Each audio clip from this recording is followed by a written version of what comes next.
Hi, and thanks so much for joining us today for Florida Hospital's Healthy 100 web chat. I'm Jennifer Roberts. Today we're going to be talking about a topic that everybody can relate to: how to prioritize and achieve a healthy balance in life. It's something a lot of us struggle with. We've got a great mentor here to dish out his real life tips for managing a busy life and being able to put health and family first and all that. We're going to be talking today with Meffe. He's a Central Florida business leader and CEO of Triad Isotopes, as well as Legacy RX. And he's also a Florida Hospital Healthy 100 advocate. So he's here to come and take on your questions and give us a little bit of his advice on how he can help his family and some of his employees achieve that work-life healthy balance. So type in your questions, and we're going to try to get to those here live in the next 20 minutes or so. And one unique thing about today's chat, all of the viewers that log in and watch here live today are going to be entered in a drawing for a free 1-hour personal training session at the Florida Hospital Orlando Fitness Center. So certainly motivation to get your friends to kind of join in and watch the chat. You may be able to win something and get some good information out of it all as well. But let's get things started. First, I want to thank Dom so much for joining us today. I appreciate it. You're welcome. Glad to be here. Yeah, tell me a little bit about what you do for a living. I know you're a CEO of a large company. Tell me just a little bit about what you do. I'm the CEO of a company called Triad Isotopes, which is headquartered here in Orlando. We have a chain of nuclear pharmacies. We have over 70 locations across the United States. We're the second largest provider in the United States. And we have a new entity unrelated to that called Legacy RX, which is a specialty biotech pharmacy that manages patients' care for the high-cost medications they take for, like cancer treatment, hepatitis, multiple sclerosis. So kind of niche pieces of healthcare.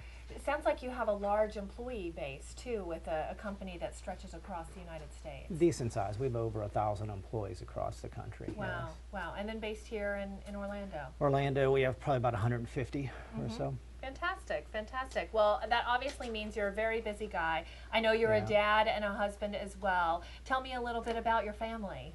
I have 3 kids. I have a 16-year-old, a 7-year-old, and a 6-year-old. Wow. And I have a wife.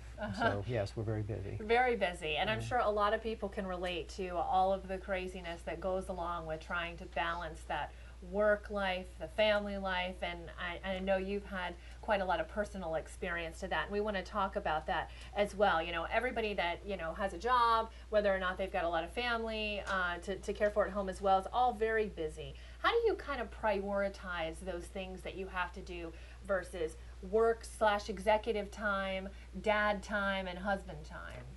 You know, I think it starts really, I don't know if prioritizing is the right word, but I plan ahead of time, and I make my plans, and I make them and I'm serious and disciplined with making a plan. So if I make a plan to spend more time on a project, I make sure I do it. If I make a plan to go to donuts with dad or go to a dance with my daughter Emily, I make sure I do it. So I make a plan, and I stick with a plan, and I try my best to kind of integrate the different elements that make up your life. A lot of people talk about balancing these elements, and balancing is a word that kind of means to me competing forces that could suddenly be thrown out of balance and everything gets disrupted. Well, to me, that's not an efficient system. Maybe I'm kind of a finance guy. An efficient system is multiple elements just working together efficiently in synchronicity, and you have to integrate these to make them work. You know, for example, I want my kids to come do outdoor activities. I like doing outdoor activities like hiking, which my wife and I love to do. We make sure our kids come hiking with us. Now, they may not climb a rock wall with us, but they'll go hiking with us, and eventually they do. If I like to ski, I want to make sure my kids go skiing with me. My kids come into the office. My employees know my kids. We have events at work that try to integrate a healthy lifestyle, and I make sure my kids, the heart walk we had, so my kids walked in the heart walk with my wife and my family and our employees. So to me, balance is the right term. It's kind of integrating these elements together that they work efficiently as a system. So looking for ways, what I kind of hear you saying in all that is looking for ways to weave in the family into the work life and the work life into the family, and kind of all those things that you like. Absolutely. I think too many people try to separate those and say, well, that's my fitness time, that's my that's my home time, and that's my work time. You know, a great example. Dave, the cameraman, was goofing off before we got started, and he was making some jokes, and he said, "Sorry, we just like to have fun here," which you should. And I asked him, "Do you have fun at home?" And he said, "Yeah, I do." Dave integrated. He goofs off and has fun at home. He was having fun here. He's effective at what he does. That's integrating different elements together. And so there's synchronicity. He wasn't balancing, saying, "I'm going to be super serious here, and I'll go be a goofball at home." He was integrating those effectively together. And that's one example there of working together. Very cool. One thing that we haven't talked yet about that you do is you become a pretty accomplished mountain climber. I know you did not want to be called an expert, but you've done it a couple of times. Yes. So, and I know that's quite a training process. It's a physical process. Talk a little bit about what your mountain climbing has meant to you.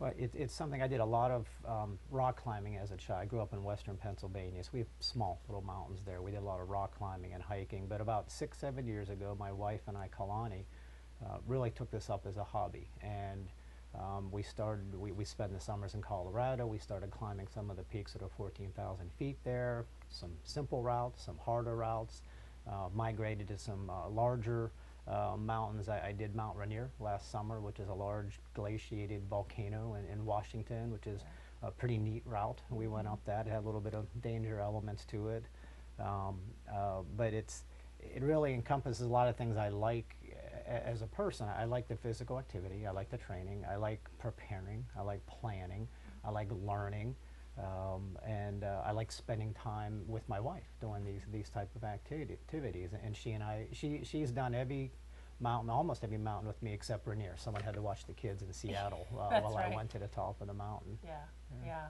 Very neat. And so that incorporates a lot of the exercise component of the balance that you kind of fit in there. Talk a little bit what you do for exercise. Oh, you know, primarily I run. I have always enjoyed running. I'm 48 now, so I'm lucky my knees and my hips and my ankles have held up good, and not everybody can say that, so I'm going to keep running. But I do a lot of cross training, a lot of cycling, also a lot of core, a lot of strength training. I put together a program about 4 summers ago that I took a lot of the moves you do rock climbing, and I tried to incorporate it into a physical activity. So it's a lot of cardio, it's a lot of strength training, a lot of work on your shoulders and your core and your arm muscles there. And so it's Dom's program that I put together. And I go intense sometime, and I lay off a little bit depending on what I have coming up in the future. I want to get back to that, but I know we have a question here, and I think it's a good one. How do you incorporate technology in that work-life balance? Does technology play a role for you? It does. You know, I was a late adopter. I didn't get an iPhone until pretty late. I didn't get an iPad until pretty late. So it certainly makes your work easier, answering email, but you have to put that stuff away. I try to have non-online days and just try to completely get away from it. Our kids play with that a little bit, but we try not to. I don't want to be a family that the kids go to dinner and they're sitting there playing with their iPads, what to keep them quiet at dinner. So they don't have iPads, they don't have iPhones, they don't play a lot of media. We don't watch much TV at our house. So we once come home from a trip and 2 months later realized that the cable went out while we were gone, because we didn't even turn the TV on. I just tried to turn on the Steeler game and it didn't come on. So we try to stay away from a little bit of the technology, and when you do things outdoors, that you really understand there's a great power to nature, to being outside, and you can't get that if your head's in an iPhone. Yeah, very interesting. There's another. What's your favorite place to hike here in Florida? Oh, in Florida, phew. I don't know if I have a favorite place in Florida. It's all pretty flat, isn't it? It's all pretty darn flat. There's some nice campgrounds and trails up in the Panhandle. My wife's family's from Pensacola, so there's Bonita, I forget the name of the springs up there. It's not Bonita Springs, Defuniak up there. Yeah, so there's some decent hiking up there. I think that's up where the high point in Florida is. Yeah, it's like somewhere around Defuniak. Yeah, like 200 feet high. You know, you climb that peak. Yeah. It's a training route, right? Yeah, it's a training route. Tell me a little bit about that exercise regime and kind of what you've learned through all of the exercise that you've done, how that's transferred, and the mountain climbing, how that's all transferred into the balance that you have in your day-to-day life. how's the exercise regime? Yeah, the exercise and the mountain climbing, all of it together. I'm sure it plays a factor in kind of. Yeah, I think I probably applied more of my life learning to mountain climbing Yeah. than the other way around, and then you recognize that. For example, to be successful climbing any mountain, you have to plan and prepare ahead of time. You have to be willing to learn. You have to have the right tools. You have to know how to use the tools. You have to work physically to get ready. Mentally, you have to be tough, but you also have to be flexible. If you can't go for the summit, don't go for the summit. You have to know maybe when to quit sometimes. The mountain's going to be there another day. There's a saying, the mountain's going to be there tomorrow. And so it's the same thing in business. Sometimes you might go down a project and it just doesn't work. Go ahead. Go pull back and try something else. So these are all lessons I tried to use all my life, and you don't recognize them until maybe you climb some mountains and you have some correlation there. And sometimes in mountain climbing, you just have to just grit and get through it, just like in life. You just have to grunt and get through some tough spots in life, and then that's what you have to do in mountain climbing. Yeah. Talking about, you alluded to this a little bit earlier when we were just chatting, that family time is a huge priority for you, and you guys do outdoor activities as a family together.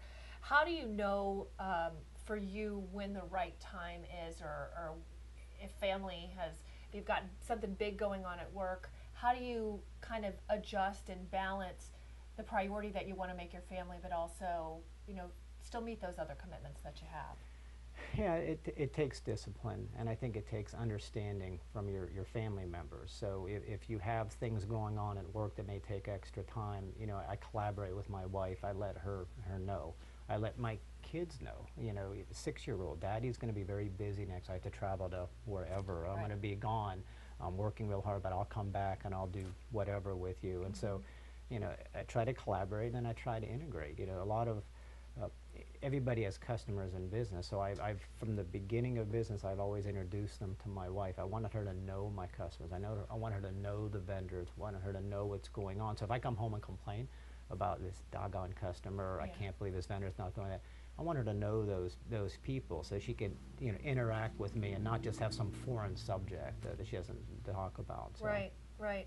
And everybody talks about, we've already heard you in just this short time talk about making family life a priority, making work a priority, making health a priority. And I know so many people, myself included, sometimes throw up their hands and say, I don't have enough hours in the day to make all of that happen. Right. And I know you talked about making priorities. It could be a challenging task sometimes. It can. I'd recommend not sleeping. But, yeah, that would be a great idea. I'd love to get away with that. Yeah. But then you don't get that health and wellness balance, right? That's part of the Healthy 100. You got to rest too. You have to be committed. I get up at just after 4:15 every day, and so because at 6 o'clock I wake the kids up and I like to have breakfast with them in the morning before they go to school. So if I want to go run an hour and a half, I got to get up at 4:15. But you just do that. It's just one of those things in life, because pretty soon the kids are going to be off to college, and you're going to go, I wish I had to get up at 4:15 to go have breakfast with them, because you're going to miss them. So my wife and I have a saying, we don't leave any gas in a tank. We don't know how long we're going to be here. We're just not going to leave any gas in a tank. We're burning it all. Yeah. And if it means you don't sleep a lot, that's fine. Yeah. It's fine. Yeah. Interesting. We got another question here. You talked about involving the children in some of the activities that you like, skiing, hiking, those kind of things. Yeah. When did you just start to involve them? I know this question was talking about what ages did they get involved in some of those activities? As soon as they could walk. Really? Yeah, when we spend the summers in Colorado, so as soon as the little ones could walk, they went hiking with us. And people come up there and visit us, and they can't believe our kids go walking a mile, 2 miles, and they learn to carry their own pack at a very young age. We told them, if you get thirsty out, you have to bring your own water. You need to bring a little crackers. You want to bring a snack. So now, at the age of 3, 4, 5, and 6, we said, let's go for a hike. They go straight to their pack, and they pack it together, and they go and they get ready. That's great. It's that planning and preparation that you teach them at a very young age. And like I said, we have other families visit us, and they get blown away. The kids whine, and they want to be held about 200 yards up the hill. Yeah. And our kids are running off into the wilderness. So. Yeah, very interesting. I know some of this balance in the health and wellness pieces you try and take into the office with you and share those with the people that you work with. Talk about how you encourage health and wellness in the workplace. And I know certainly as the CEO of the company, you have a lot of power to do that. Yeah, you have to be careful, but we try to promote it through activities. So, we participate in the Heart Walk. We have a fitness center at the office that's free. We have, if anybody needs any type of training or coaching, we have that available to them free. We have a cafeteria that we promote healthy eating, so we don't have any snacks in there, but we provide free fruit for all the employees. We have signs up throughout the building that promote different ways. Sweeping your floor with a broom burns whatever 25 calories. Go ahead and do it. So we have a lot of subtle hints like that. The employees see the executives try to exercise. At the senior level, we actually sponsored everybody every 2 years to get a full health assessment physical down at Celebration, which is a fantastic opportunity for everybody. Yeah.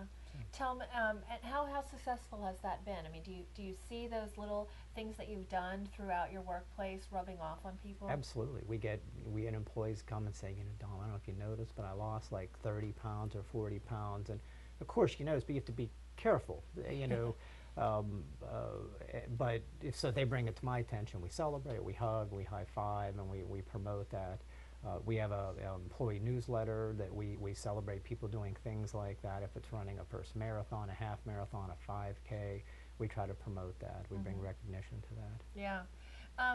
Do you feel like this is an important part of your business world, that it's important for corporations to kind of take a look at what they're offering to their employees? What kind of obligation do you see there in that? Absolutely. It's the right thing to do, but it's also, from a business-wise perspective, it's a way that you're going to save money in the future, because healthcare costs eat up a huge chunk of your operating budget there. And so if you can promote healthy lifestyles now, maybe you could avoid some big expenses in the future. You're going to avoid sick time. You're going to avoid downtime. Healthy employees are usually more positive, more encouraging. It's just good for business all around to have a healthy employee base, no question. Fantastic. I got another question here from one of our viewers. Do you always work in an office, or do you sometimes work from home? I'll let you grab a sip of water while you ponder that. Thank you. Yeah. No, I work at home a little bit. In the summer times, I work at my house when we stay in the mountains, but the rest of the year I'm primarily in the office if I'm not traveling or seeing customers. There might be some Fridays I'll try to go work out of the house, but I like to be in the office. I like to interact with the employees and be there. Yeah. And it certainly does. If you're in the gym working out right next to them, I'm sure that makes a big impact. Absolutely. I think it does, sure. Yeah. Let's take another question here. Let me scroll down here. Well, I can't see that one yet. Oh, and I know we had talked a little bit before we started the chat about New Year's resolutions. Yeah. And I know you had told me before we started, you're not a big fan of the resolution, but you do make goals for the upcoming year or upcoming subsequent years, short-term, long-term goals. Talk about how you do that. How do you go through that goal-setting process? Yeah, I have goals in the different elements of your life. So I have goals specific to business. I have goals specific to my job, what I do for that business. I have fitness goals. I have family goals. I have some personal behavior type goals. And usually, inherently, you always look at the end of the year. You do that, like most people. But mine are kind of rolling goals. So some of them might be longer term. Business goals might be 2 to 3 years. The fitness goals certainly could be longer term if you're looking at doing something in a couple years. But a resolution means a huge change. I resolve to change. I'm going to make it's not. I like setting goals and running and being disciplined to goals. I don't like if you view something as a massive change, just like using the word balance. I'm balancing my priorities. Yeah. I don't like those words. I like integrating the elements of my life. If you use the word resolution, that means I got to change. I'm going to have a goal next year. So, like, for example, I have a goal. My wife and I are going to climb Mount Kilimanjaro next summer. Wow. That's a goal. So that's not really a resolution. That's just a goal. Yeah. I'm going to try to do 2 marathons, one in the spring, one in the fall. It's not really a resolution. I've done it before. It's just a goal. So to me, it's a more positive word to use. Right. Understandable. Let's see. My computer's not refreshing probably as fast as maybe it could. How do you, one of the questions that we're getting is filling time with the family in the evening, and I know you said you guys aren't big TV watchers. Right. And I know a lot of families do watch TV together in the evenings. What do you guys do instead? We read. Mhm. The kids do their homework. We try to do the homework together. You know, we play. But we do a lot of reading in the house. You know, I like to read, and so if I'm balancing, you know, that counterbalance of I want to read, but then I want to spend time with my son, why don't you just hop in bed and read together? Yeah. You know, let him read his Dr. Seuss book, and I'll try to read a little bit of this. So it's integrating those together. So that's not a balance; it's more of an integration there. Sure. So we do things like that. Fantastic. Yeah, my wife's not big on getting the TV on, which is great. Yeah, yeah. Lots of other things to do. Yeah. I wanted to kind of wrap things up with a couple of thoughts. If you had a piece of advice that you would give to someone looking to find that work-life integration, as you were saying, that work-life balance, so many people call it, what would you tell them? Take it serious. Plan. Write down your plan. Prepare. Tell others. Get input from others. And then collaborate with others that are close to you on how you can achieve your goals together, and then integrate the activities together. Those are the big lessons, I think, that you can walk away from. Fantastic. And what would you say about the same thing with kids? I mean, the same priorities, same list of advice to kind of plan and prioritize as well? To have kids? No, or no, no. To manage? To manage the family and make that balanced time in there. Have the kids. Yeah. That's a whole nother conversation for another chat. I think that's next week's Yeah, topic. right. Yeah. I think it's awful similar to Yeah. you know, if you want to start eating healthier, you can't be the only one at the table eating healthy. You got to have all your kids, and they might go, "Why are we not eating fried whatever anymore?" It's because you can explain to them, because you know, use a chance to teach about health and say, "This is what we're going to do as a family." So it's the same thing. Mm-hmm. Dom, thank you so much for joining us Sure. today. We got some great questions. I think one of my favorites, one of those technology questions, because I know we all battle that one big time with so many devices. So thank you for making time for that today and shedding some information for all of us for 2013 and getting a balanced and integrated life. I like the integrated word. That was a good one. And of course, I mentioned at the beginning of the chat, we are going to have that fitness prize winner of the 1 hour personal training session for Florida Hospital Orlando Fitness Center. So we're going to do that through email. The prize winner is going to be selected, and we'll shoot you an email and let you know who won for that. But that's not the only deal that we have going on, and this one's for everyone. You don't have to win. You can just get this. Anybody can get this one. If you're looking to make exercise a priority in 2013 and are looking for a place to do it, the Florida Hospital Orlando Fitness Center is offering a 13-month membership at the price of 12 months, and then a free body composition analysis. So a couple of free things to take up on if you're going to be doing that anyway and you're looking for a place to get some exercise on. And of course, you can also find out about upcoming web chats, including we're going to have a heart healthy topic that's going to be coming up in February, just in time for Heart Month. You can like Florida Hospital on our Healthy 100 Facebook page. Also, you can follow us just on Florida Hospital's Facebook page or on Twitter as well, and get all the information about these monthly chats.